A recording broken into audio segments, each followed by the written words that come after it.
生存、自由和对幸福的追求。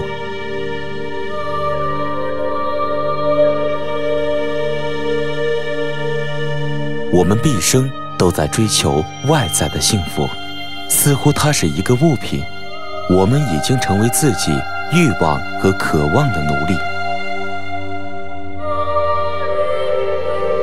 幸福不是像一套廉价西装一样可以追求或购买的东西，这是幻想、迷失、无尽的形式游戏。在佛教传统中，轮回即为无尽的苦难循环，是由对快乐的渴望和对痛苦的厌恶所维系的。弗洛伊德称之为快乐原则。我们所做的一切都是为了创造快乐，为了得到我们想要的东西，或者去除掉我们不想要的东西。即使是像草履虫这样简单的生物也是如此，这叫做应激反应。与草履虫不同，人类有更多的选择，我们可以自由思考，这正是问题的核心所在。对我们想要的东西的思考已经失控。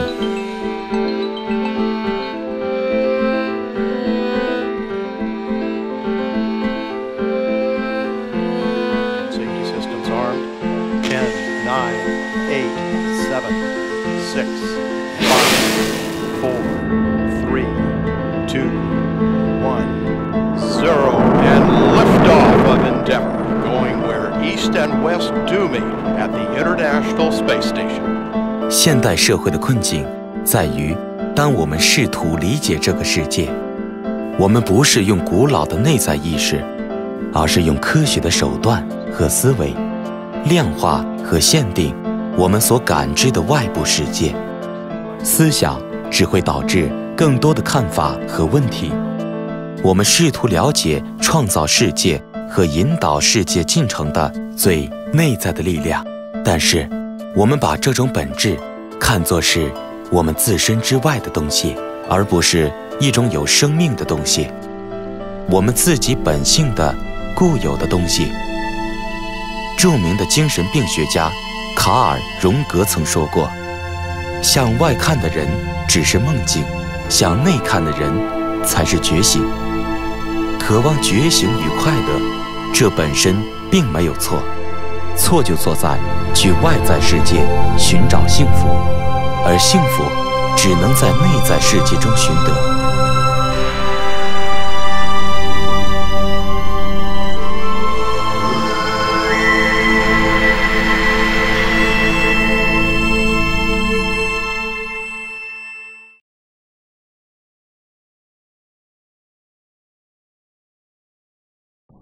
2010年8月4日，在加州塔霍举行的技术经济会议上，谷歌首席执行官埃里克·施密特提到了一个令人震惊的数据。施密特说，现在我们每2天创造的信息量相当于从文明诞生之初到2003年的总和，那是大约5亿笔的数据。人类历史上从未有过如此多的思考，地球上也从未有过如此多的动荡。每次我们想到一个问题的解决方案，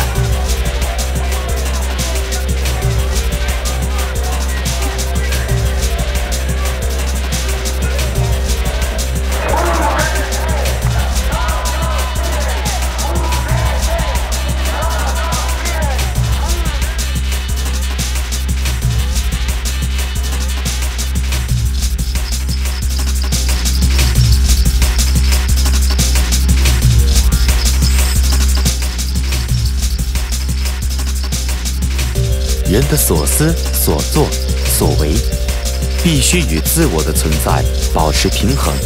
毕竟，我们人类是一种存在，而不是一个机器。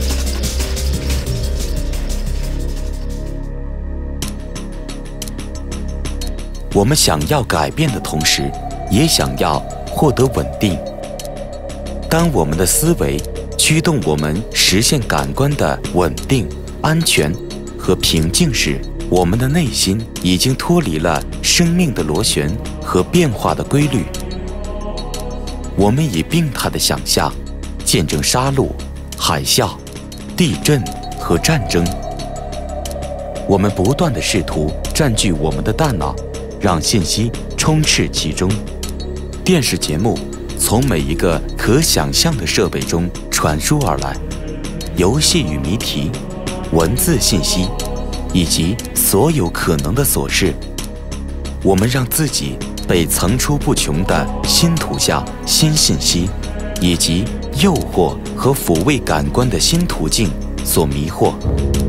当我们的内心反思归于平静，内心的声音会告诉我们，生命中有比我们现在所处的现实更多的意义。我们生活在一个行尸走肉的世界，有无尽的渴望，永不满足。我们在地球上创造了一个四处游荡的数据漩涡，促使我们进行更多的思考，产生更多想法。例如，如何修复世界，如何解决那些因大脑创造而存在的问题。思想造就了我们现在所处的巨大的混乱世界。我们向疾病、敌人和难题开战。矛盾之处在于，无论你抗拒什么，它都会一直存在。你越是抗拒，它就变得越强大，就像锻炼肌肉一样。你实际上是在增强你本想摆脱的东西。那么，除了思想，还有什么选择？人类还能使用什么机制，能够在这个星球上生存？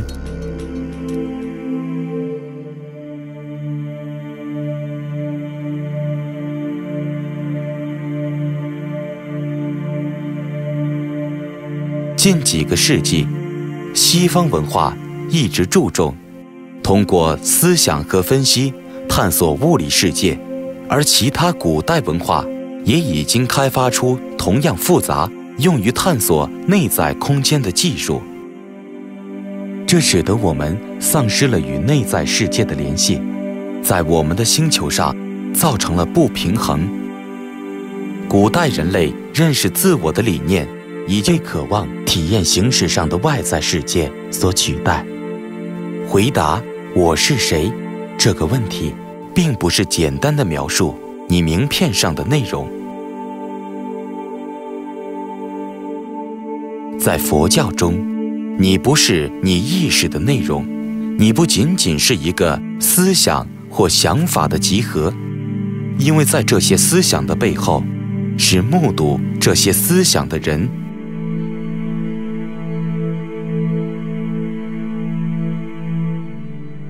认识自我是一个禅意，一个无法言传的谜题。最终，在寻找答案的过程中，大脑会精疲力尽，就像一只追逐自己尾巴的狗，只是自我同一性想要寻找一个答案和目标。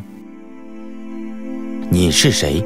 这个问题的真相不需要答案，因为所有的问题都是由自我的头脑创造的。你不是你的思想。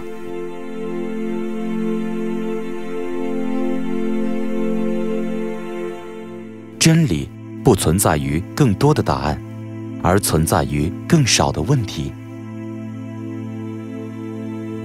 正如约瑟夫·坎贝尔所说，我不相信人们一直在寻找生命的意义，他们只是更多的在寻找活着的体验。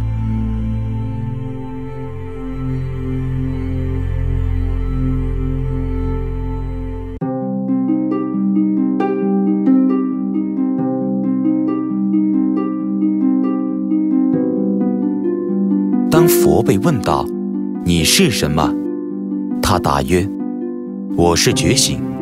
觉醒是什么意思？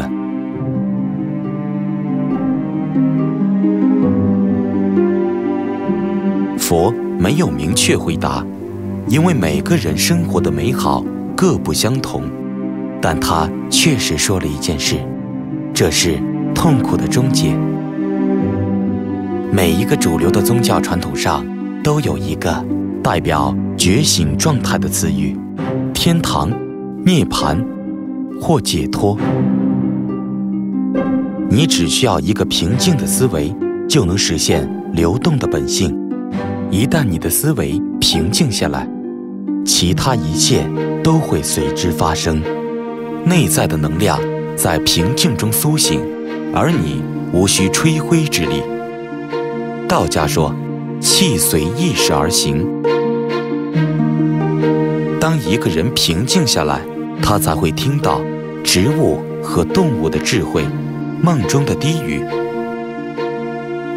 学习能够将梦境变为物质形态的微妙机制，在《道德经》中，这种生活被称为为无为，意为做和不做。佛说的中庸之道。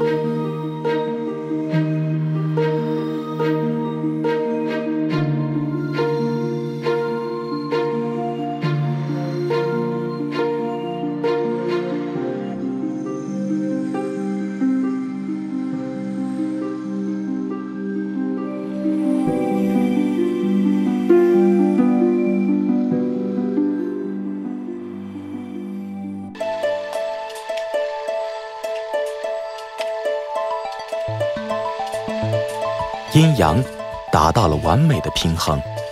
废谈多关于幻象的概念，就是我们没有体验到环境本身，而是通过思想体验到了环境的投影。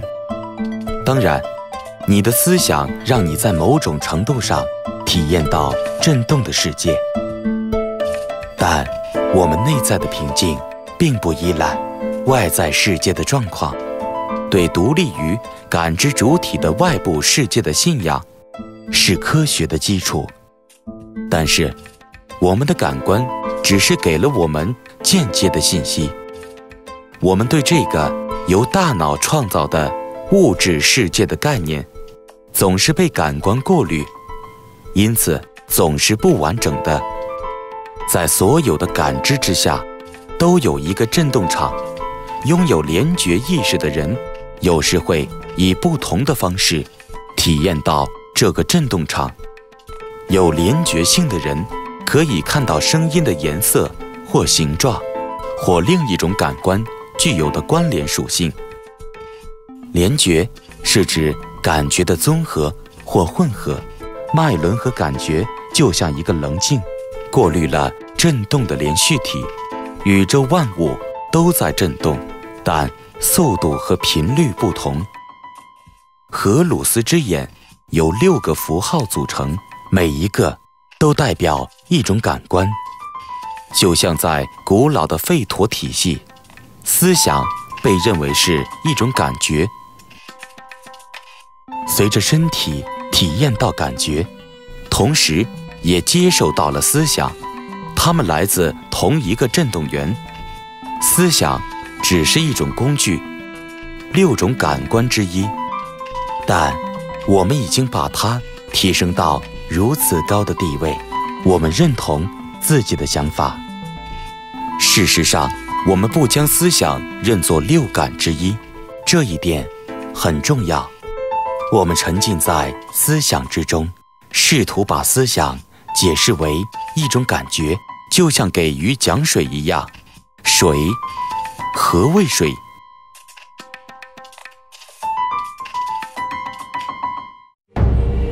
根据奥义书中的解释，它是眼睛无法看到的，但眼因它而能看见。凡了悟者就知道它是梵天，而非凡人所崇拜的。它是耳朵无法听到的，但耳因它而能听见。凡了悟者就知道它是梵天，而非凡人所崇拜的。它是言语无法阐明的，但言语因它而能阐明。凡了悟者就知道他是梵天，而非凡人所崇拜的。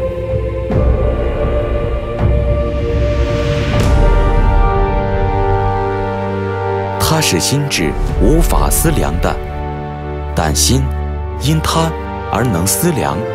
凡了悟者就知道他是梵天，而非凡人所崇拜的。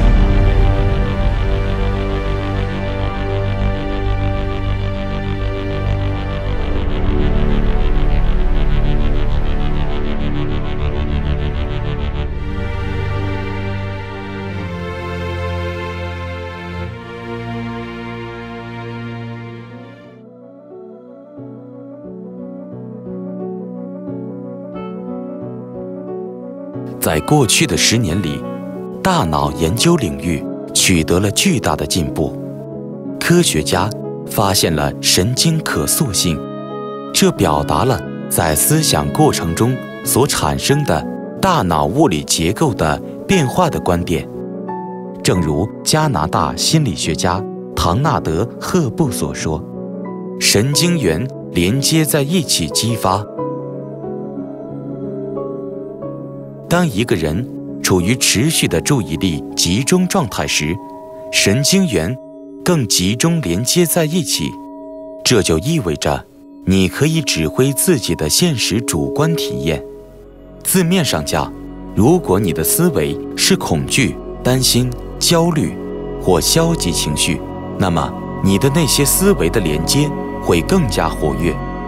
如果你引导自己的思维去向爱、同情、感激和快乐，那么你就会创建、重复这些体验的连接。但是，如果我们被暴力和痛苦包围，我们该怎么做呢？这难道不是一种错觉或一厢情愿的想法吗？神经可塑性并不意味着你通过积极的思考能够创造现实这种新时代的概念。它其实与2500年前佛的教诲是一样的。内观禅修或内观冥想可以被描述为自我定向的神经可塑性。你接受真实的自己，本来的自己，你完全凭感觉体验感悟，在震动或具有活力的程度上体验感悟，不带任何思维偏见或影响，通过持续关注意识的根本层面，就能创造一种完全不同的对现实的感知神经连接。我们大部分时间都本末倒置了，我们不断让外在世界的概念塑造我们的神经网络，但是我们内心的平静不需要依赖于外在的世界，环境不重要，只有我的意识状态才重要。冥想在梵语中的意思是没有衡量，没有比较，没有改变。你并不试图想成为别的什么，你对现状感到满意。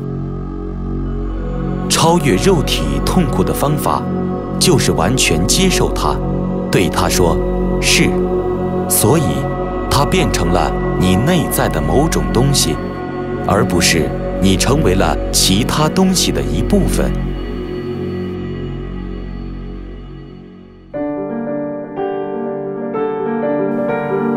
一个人如何能过上这样一种生活，让意识不再与其内容相冲突？一个人怎样才能消除心中的丝丝野心？必须有一场彻底的意识革命，从外在世界向内在世界的彻底转变。这不是一场仅靠意志或努力就能带来的革命，这需要放弃，接受现实的本来面目。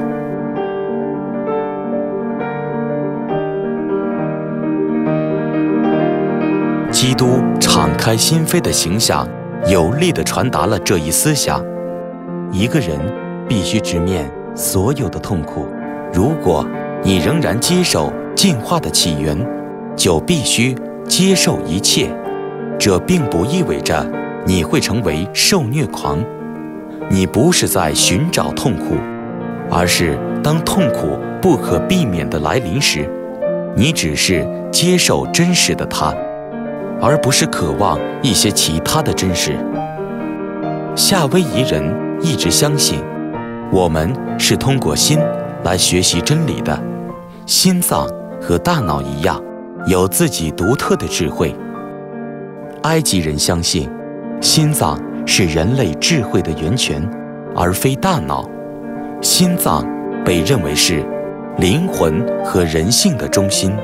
神通过心来传达信息，让古埃及人知道他们真正的道路所在。这张沙草纸描绘了称重心脏。来生抱着一颗轻松愉快的心度过，被认为是一件幸事。这意味着你生活得很好。人们在唤醒内心的过程中所经历的普遍或典型的阶段，就是将自己的能量作为宇宙能量去体验。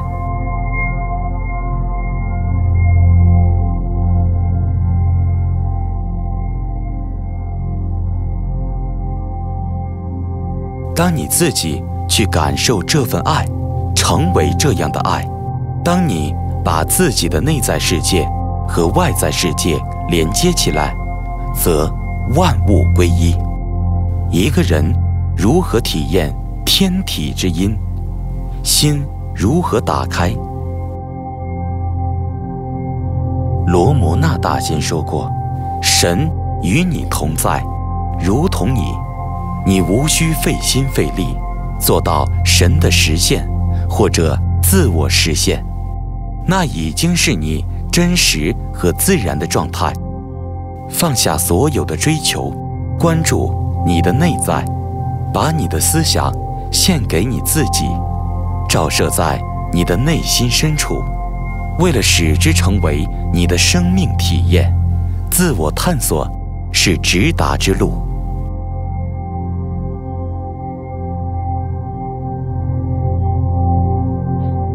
当你冥想和观察内在的感觉、内在活力时，你实际上是在观察变化。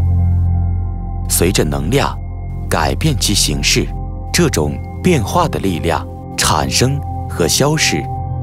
一个人进化或启蒙的程度，正是一个人适应每一个时刻的能力，或者将不断变化的人类的环境、痛苦和快乐转化为极乐的能力。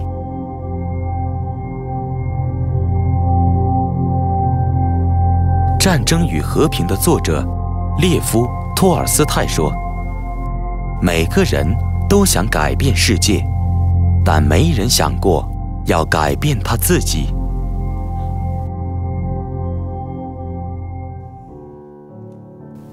达尔文说，物种生存最重要的特征，不是力量或智慧，而是适应变化。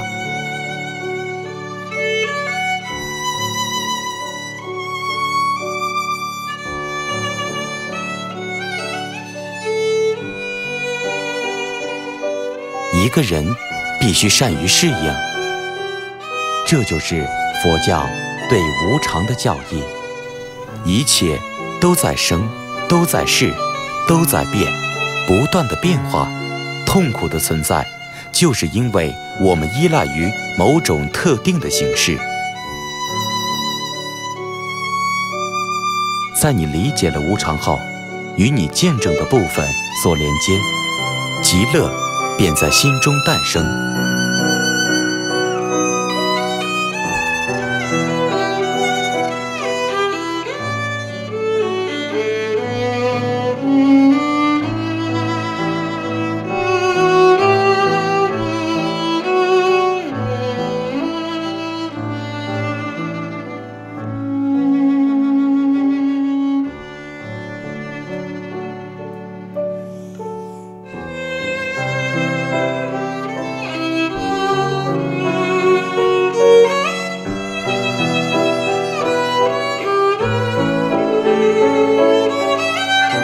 史上的圣贤和瑜伽信徒，无一例外地讲述了在心中出现的神圣结合。